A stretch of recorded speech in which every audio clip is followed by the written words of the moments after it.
Please welcome writer, director, Stephen Chbosky.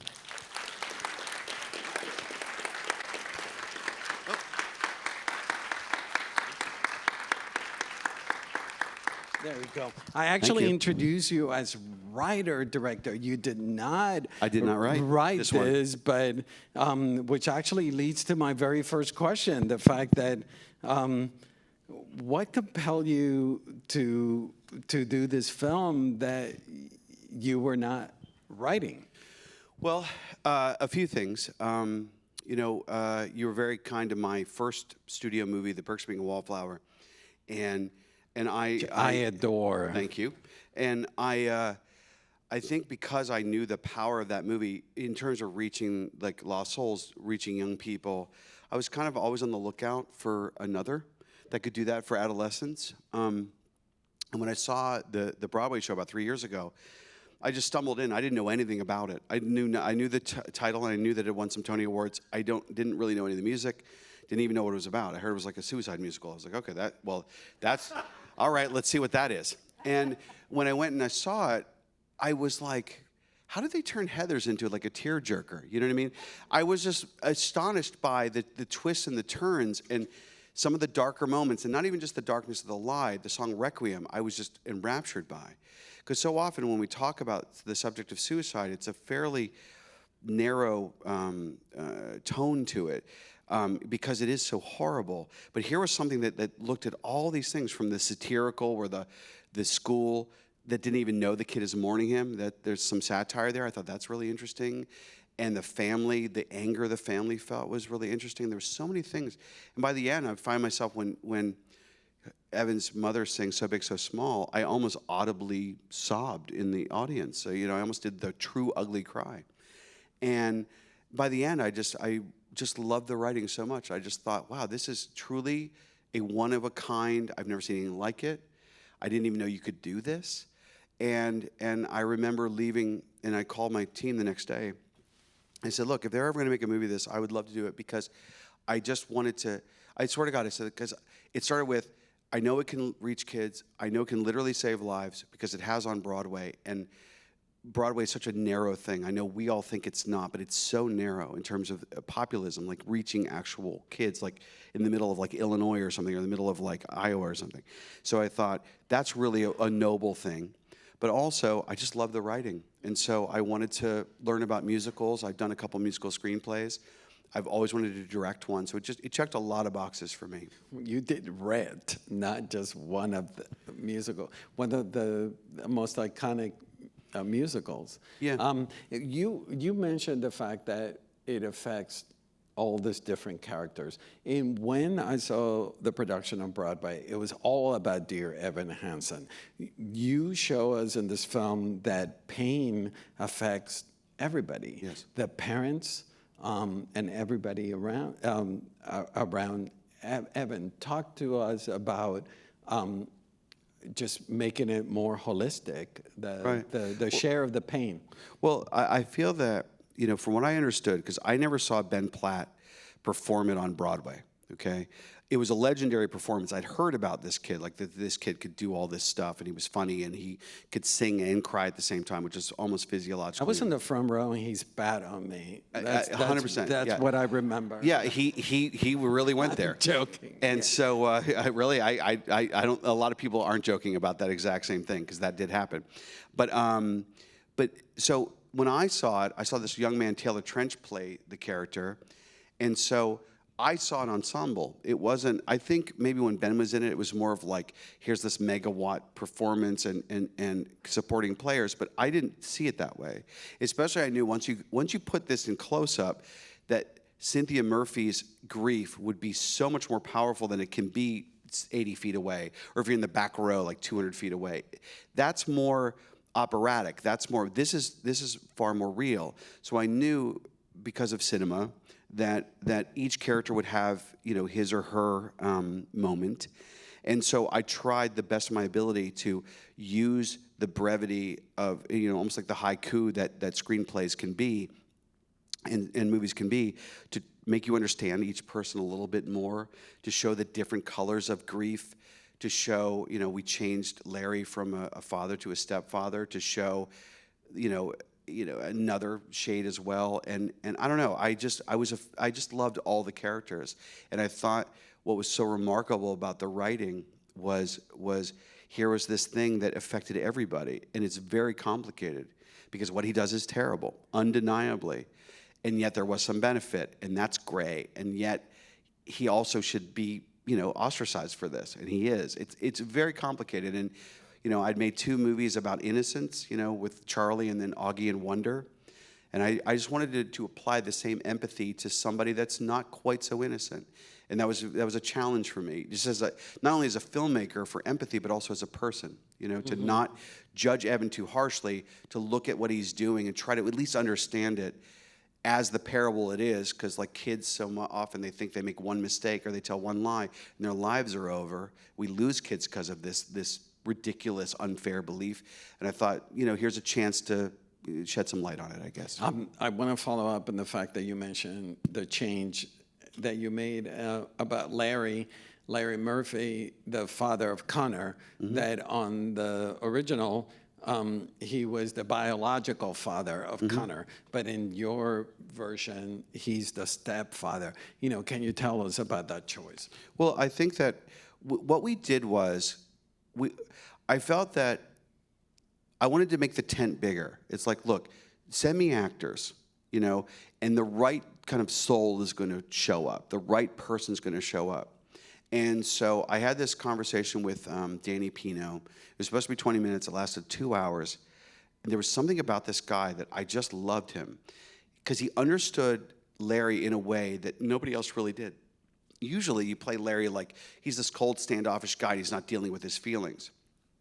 Danny's approach was that he considered it like a husband's honor to I'm going to be strong for my wife. And really, and the irony that so often men think that is their role, I'm going to be the strong, kind of silent one.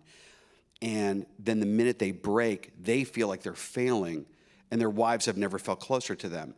It's a remarkable dynamic. And so he was playing cold with warmth, which was really interesting and unique. It was a unique perspective. And I just love the guy.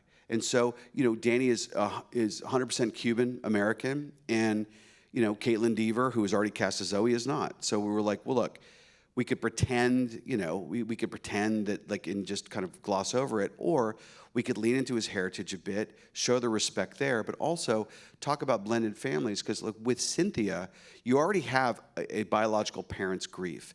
That is covered. And just making it well, what about this person that's known him since he was 3? This is his only son.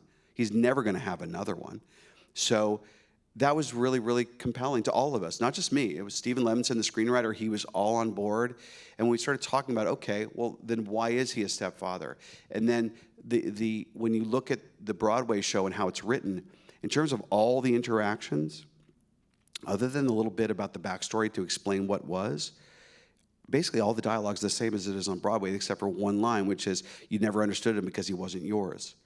And so isn't it amazing that you can change one thing, change nothing else, and it's such a more layered character and situation. So we just loved it. We went all in, and Danny was fantastic. Another change that you made that I respected immensely is the fact that you have these characters, including Larry, that seem to have this outward confidence, and then you see that there's so much insecurities inside. And I'm speaking about the Jared character, right, for example, that you now he's gay, and that we know it is that there's outward confidence in him, but there's this internal insecurity in him.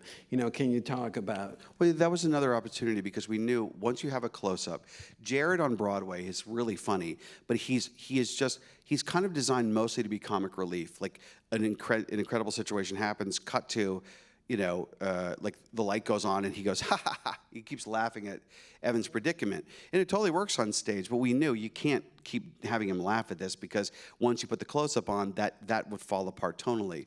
So we had to look at Jared in a slightly different way. He had to be kind of above it. He had to like see the humor of the situation, but also have a fundamental respect. He couldn't be too mean. It was a really tricky character because you need that comic relief or else this thing is way too sad. And so we're like, okay, what can he be? And what Nick Dodani brought was a certain kind of wry sophistication.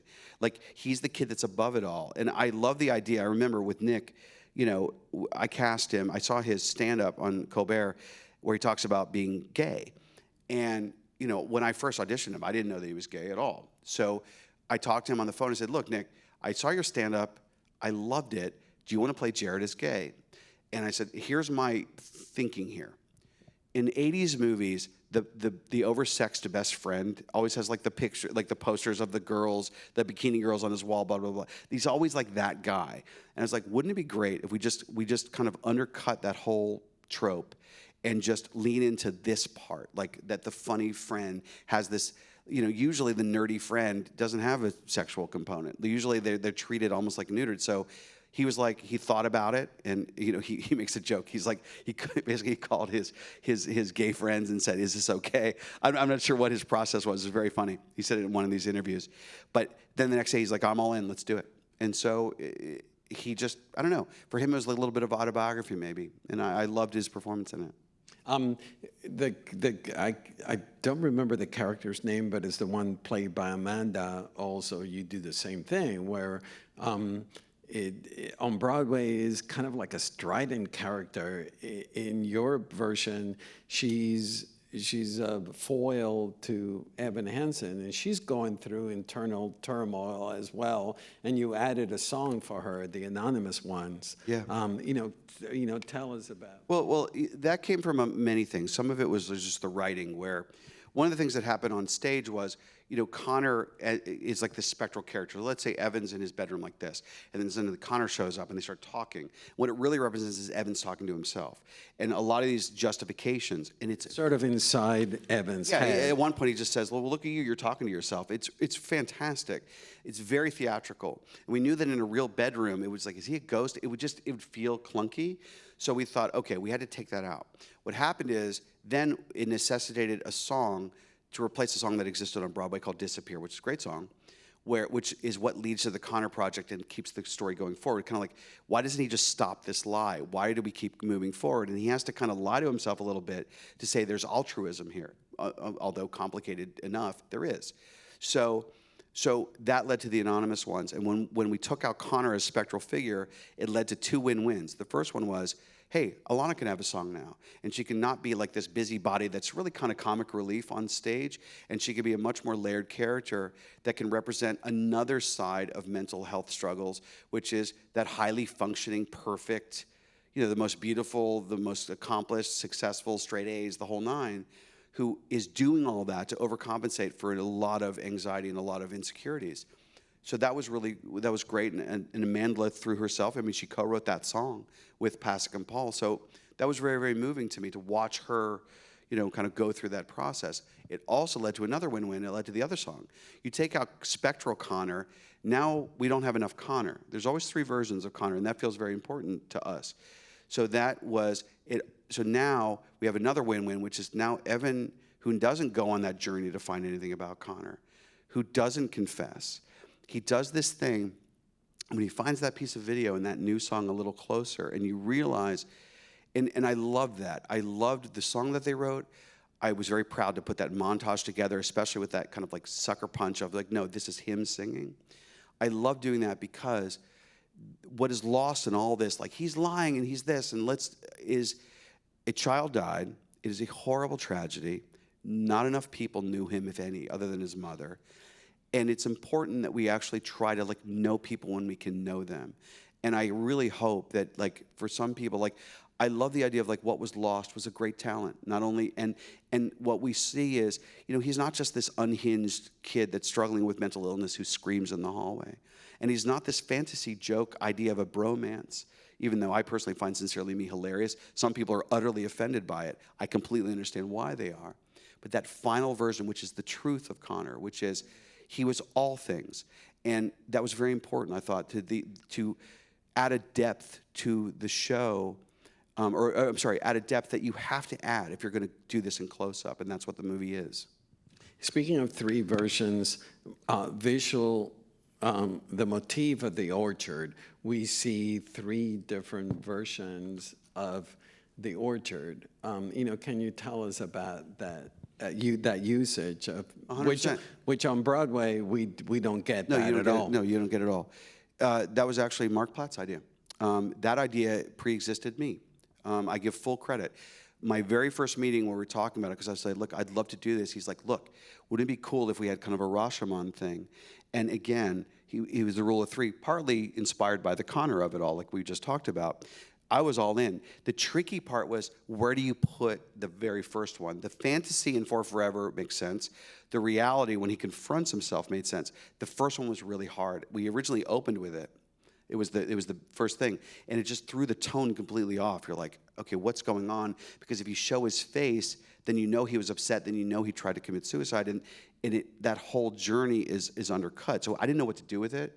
So finally, I borrowed a page actually from The Perks of Being a Wallflower, where I said, you know what, let me try to put it in like a moment of panic. And that's when I decided to, like, let's put it here in the bathroom when he's having this panic attack, that Connor has his note.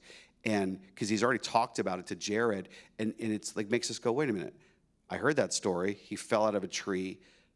Why is he having a flashback about that? And it starts, a lot of the audience, they get it right away, and some of the audience doesn't.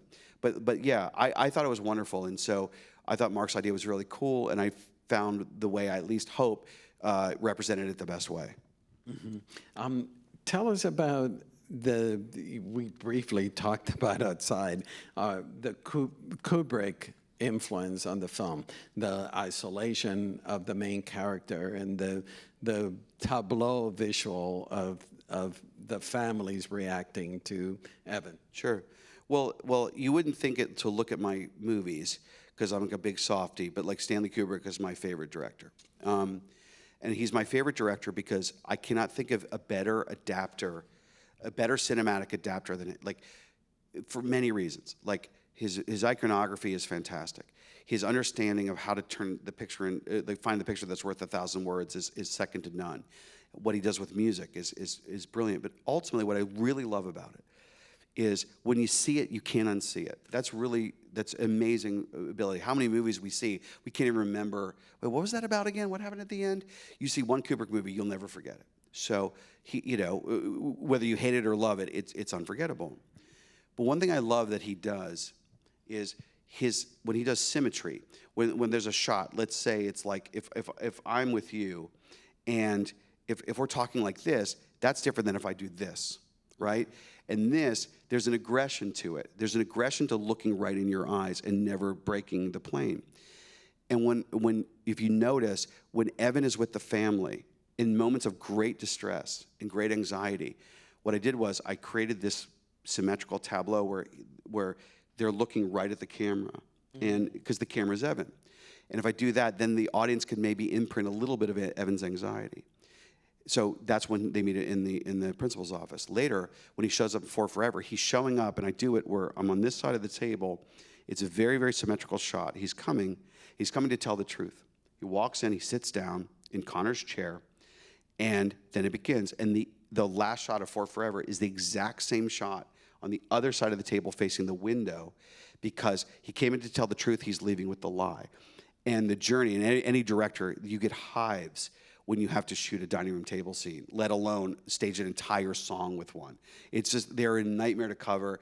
They're so clunky and hard, but that Kubrick thing kept me on the rails. I knew what my beginning and end game was. And then when he confesses, he says that thing where he's like, maybe everybody wants it and needs it a little bit too. And there's that long, drawn-out thing where he's like, what are they going to say? And then to cut back to that thing, which is, it's right away that he's on the outside again. They cannot love him. And he loves them so much. I always found the confession is very moving to me, but what's really moving is, I know I'm a fucked up kid. I know I did this terrible thing. Please love me. Please forgive me. And they can't do it. Which leads to my next question, that you and your editor, McCabe. And McCabe, she's fantastic. What I was noticing is that the empathy in the cuts is always for us to sympathize with Evan and his isolation. Can you talk about how hard was it to edit the film? It was a very, very difficult film because it's not a musical like with a capital M. It's not a musical, other than Sincerely Me, that number, it's not a musical in any kind of a traditional sense. So we had to find ways to ground it, to make it feel accessible.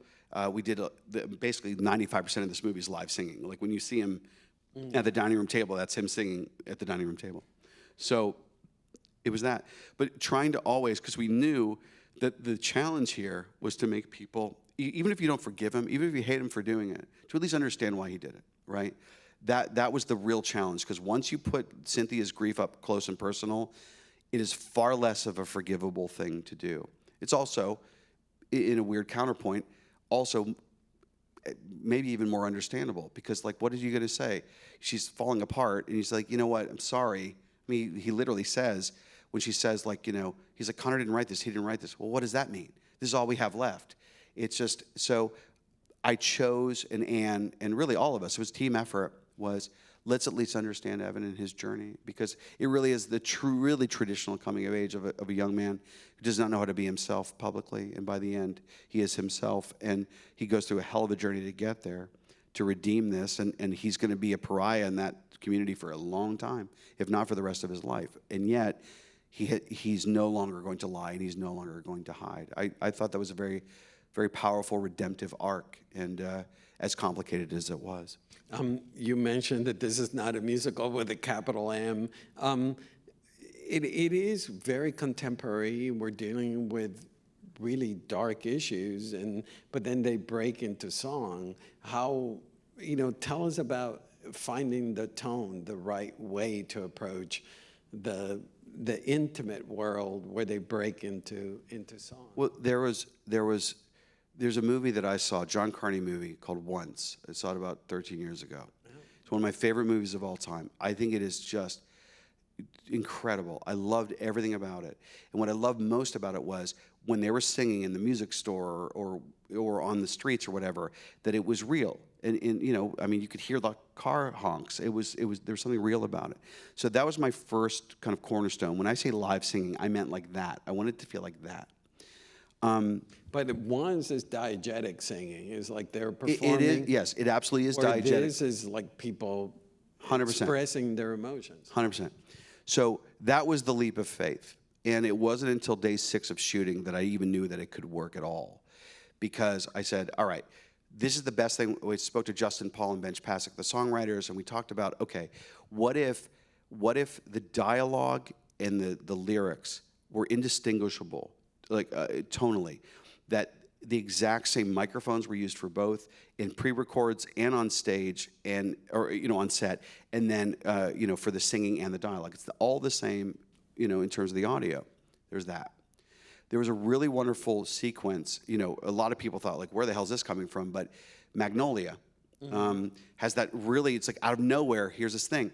And I studied that sequence quite a bit. I thought it was pretty brilliant how he achieved it. And I said, well, that kind of works, actually, because I got obsessed with, I started to break down the essence of what theater is. Theater is, we're in a room together, something's happening on stage, and we're buying into this idea that, like, that couch represents an entire house. Okay. So I thought about, that's impressionistic, that's very abstract, but what is the essence of it? The essence of it is people are really singing in front of me and I'm in a room with them. So everything visually, the location scouting, the way I shot it, the way I just wanted to try to capture, to the best of my ability, the feeling that for every member of the audience, if they were willing to go on the journey, that they were sitting there with me in that dining room and watching this, or they were in the woods watching that, because it was really happening when we did it. And everything I did, I tried to strip away all the nonsense to just say, no, you were part of this too. That was the cornerstone of it. But it wasn't until For Forever, when the underscore it started a score. You don't know he's about to sing, and then suddenly he starts to sing. And it's so matter of fact. And that was my choice. I was like, I don't want to like talk, stop, and then end of May, or like that doesn't work. It's the same scene. It's a scene, and we always talked about it all the time. I'd be like, cut, and I would go to the actor sometimes like, this isn't a song. This is a scene. Just do the scene. These are not lyrics. This is dialogue. Just act the song. Don't sing it. And it took a while to figure out that very tricky tone. It's very unique. But yeah, it's not diegetic, but also because I love musicals and I love movie musicals, I wanted to take this leap of faith to see if it could work for people that will follow it. Because again, it's such a weird genre. It makes no sense. And yet I love it so much. And normally the only time you can be realistic in a musical is if it's, as you said, diegetic. It's cabaret. We're in a cabaret. That's why we're singing. I thought, can you do it in a dining room? Because if you can, then all bets are off. And whatever people that follow this movie, that can, like, you know, whether they like it or hate it or whatever they feel, if they love musicals, they can say, you know what, they kind of pulled that off there this way. I'll do it this way. I'm very excited to see what the next 20, 30 years of musicals bring because of movies like Once or like Dear Evan Hansen that just kind of break the rules a little bit, or at least challenge the rules. You do change the ending, the last half of the film. You know, tell us about changing. Well, the changes, again, it partly was out of Connor, but it was really my only note going in to the guys from a writing standpoint was the only thing I felt robbed of is it bothered me that on stage he does not confess to the community. It bothers me a great deal. But it actually bothered me not from a moral standpoint. It bothered me from an emotional standpoint. Like, I had sympathy for this kid. I know he's lost. I mean, there he is. He's alone in his house. His father won't talk to him. He has no friends. He is as big of a loser in that community as in terms of the rules of whatever this community is. He is persona non grata. He is a nobody. So I happen to love nobodies. And I happen to think that nobodies are beautiful and they should be celebrated and understood. Okay, I'm starting there. Now I go, but the problem is if your theme, and I said to the guys, if your theme is no hiding, no lying, just be you and that's enough, then at the end of the movie, he has to not hide or lie. He must come clean. Because I kept thinking about, I'd had my 30th high school reunion around the same time. And I was like, is he still pretending that he's Connor's friend at his 30th high school reunion or the 10th high school reunion? And I thought about how cancerous that is, how truly horrible that is to just hold that lie. So I just said, guys, however you want to do it, I'm cool with, but he has to confess, or else you really don't have a third act, and you don't really have an arc that I think is once you put the close-up on this musical, it will not bear it. He must do it, and they agreed. You know, to their credit, there was no pushback. They were like, you know what, we actually love this. We love that he's more redemptive. Let's try to figure it out, and that led to A Little Closer, and that led to his confession. You could have done a whole different film on the Julianne Moore, Evan Hansen world. To me, I've always felt like I was watching this mini film happening simultaneously. You know, talk about your approach of that side of the story.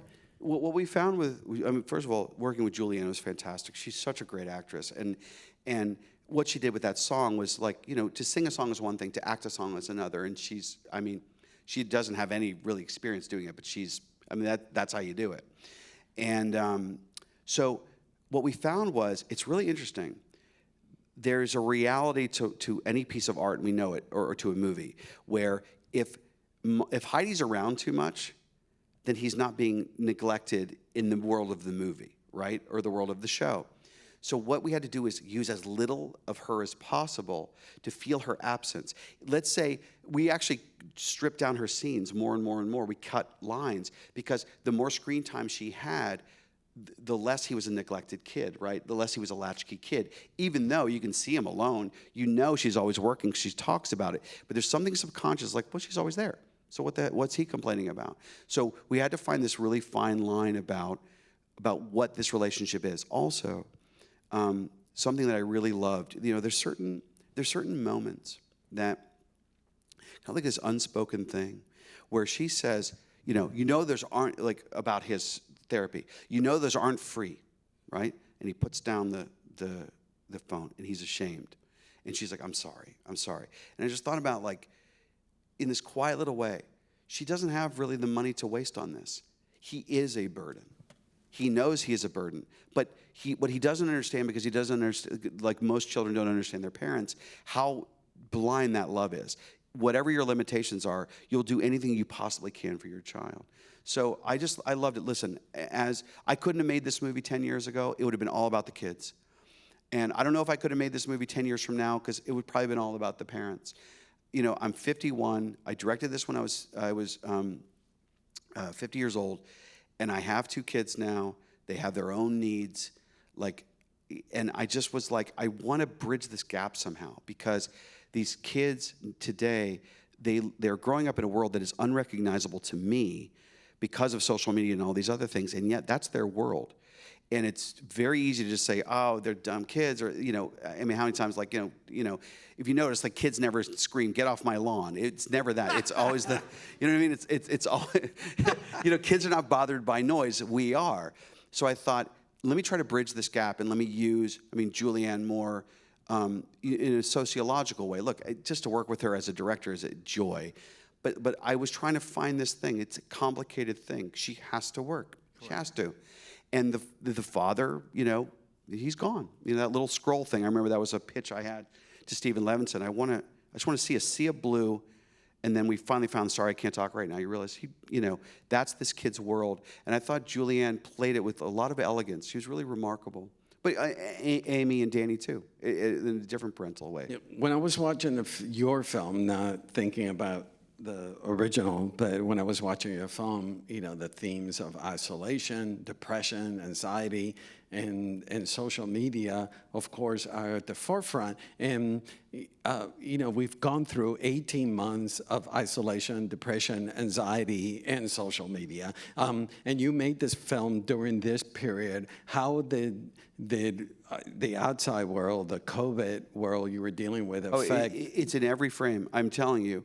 We were if you traveled to Atlanta, and a lot of the crew was local, so they could go home and see their families. I was in a house that I got a house just in case my family could ever visit me, and ultimately they really couldn't. So for 4 months I was away from my family. Everybody there was isolated. You couldn't really hang out even at night. You couldn't go to restaurants, couldn't go to bars. Like, we all know it. Like, we've all lived the same thing. But I cannot tell you, it was like I would just, like, eat dumplings and watch CNN, like, every night, and just wait for the next day. Because the only actual human faces I would see were the moments where the masks would come off and they would perform. That was the only time. I mean, for maybe 20 seconds when you're wolfing down a lunch or something, which we had to do behind plexiglass, there was so much pressure on it. I think we were the first movie in North America to start. So we had a lot of calls on the weekends, like, how's it going? What have you learned? And we're trying to, you know, kind of pay it forward for the next people, because, look, you know, the tourniquets are going on all over the place for movies, and we have to, you know, help each other. So, but there was the gray cloud of COVID, of course, and it was scary to be like, oh my God, is someone going to get sick? There were many positives that, thank God, ended up being false positives. But from just a logistic standpoint, if Danny Pino gets a false positive and Amy Adams was sitting next to him for that day of shooting, she's gone for 2 weeks. There were days I would show up on set and I'm like, who do I have to shoot anymore? It was kind of like that. So that was logistic. But the silver lining, which was very profound, was when the masks did go off and it was happening, it's like everybody poured every ounce of desire to connect, which is what the movie is ultimately about, into the performances. It was like, oh, thank God, I don't feel crazy anymore. I'm with people. Even if it's through plexiglass, I'm here. Even if I have to, like, wear a mask and a visor, you know, 12 hours a day, every day for 4 months, which I basically did, that's okay, because this remarkable thing is happening in front of me. And that's why I love directing the actors so much. And that's all one of your earlier points about every character has a thing. They became my family, those 8 people. Every nuance of every gesture and every moment just became that much more meaningful to try to make something of, because that's all I had. You've done now a trilogy, starting with Perks and being a wallflower, and then Wonder, and now Dear Evan Hansen, of the intricacies of adolescence. Is it Or Yeah, I think it's it, because, you know, I've made 3 movies for the studios now. I'm very proud and very, very grateful that I get to make movies like this with like budgets, and I'm grateful to them for that. But like I don't think I can think of another first day of school. I just don't know. I don't know if I can figure out a way. And I just felt like every one of these things has a first day of school. They have outsiders, etc. And I just think with this one, maybe because by the end I related to the parents as much as I related to the kids. I just felt like, you know what, I think I'm done with school for a while. Maybe I'll go back. Like, I have a couple things that do have young people, but it's not about this social world, and it's not about this this being an outsider. Not in as a direct sense as this one, or Perks, or Wonder, for different reasons. I feel like, you know, I'm really excited to see what grown-up art is. But at the same time, you've got to think of all the young people that you've helped muddle through. 100%. Listen, you know, the one thing, maybe I didn't say it when you asked me, like, why did it? The writing was the writing. But it really is, when you get those letters, and I have them, of like, I was going to kill myself. I read your book. I didn't do it. And when I published my book 22 years ago, my movie came out 9 years ago. And I have so many of those letters. Like, I literally have lost count, if you can imagine. And I'm not saying that there's no braggy here at all. This is a solemn thing. This is what art can do. I believe that the audiences do not exist for the movies. You know, it's not about, like, give us your tickets. No, the movies exist for the audience. I'm incredibly proud. Not only of stuff like that, but I mean, I got a letter once. A young woman said, the first time I ever felt love was when I read your book. Ever felt loved, period. Now, is this a teenager's hyperbole? Maybe. Maybe her point of view needs to change, and she needs to to see that people around her actually care about her more than she is able to see. Of course, there's many sides to her life, but like, that there can be a beacon of hope for anybody, especially now. You know, we all know the statistics, I would imagine, you know, that I heard this thing the other day, it chilled my blood, that the average kid today experiences the same level of anxiety as a mental hospital patient did in the 1950s. That is what society has done. These algorithms and the social media and online and this nonstop just avalanche of things that induce anxiety. My children are my daughter is 9, and she loves TikTok. She loves YouTube, and she's about to enter this world. And I made this movie in part because I was like, look, let me try to maybe make it a little better for her, or at least learn, even selfishly, even if the movie does nothing, at least as a father to go, okay, you know, and I'll tell you, by the end of this movie, I'll do it every now and then. It's like, I stopped doing Twitter. I'm done. I'm done with all of it. Because for me, and I don't judge it morally, I was just like, I really asked myself, does any of this really help me? Do I feel good about myself ever when I look at this thing? And if the answer is no, then why would I continue to do it? Oh, they figured out a way to addict me to it. Huh, how'd they do that? That's interesting. And as a populist filmmaker, look, I'll steal like crazy in terms of that, but use it for something that's more important than an algorithm, perhaps, or that's more important than clicks or anything else, because these are real lives. These kids have real problems, and I'm really proud that I made 3 movies for young people and the families that love them, that never disrespect parents or families, because I think that's bullshit. The idea, usually teen movies are mom and dad are idiots and I'm smart and blah, blah, blah. It's nonsense. We all know it's nonsense. I wanted to have a fundamental respect, whether you're like a 9-year-old kid or you're an 81-year-old grandmother.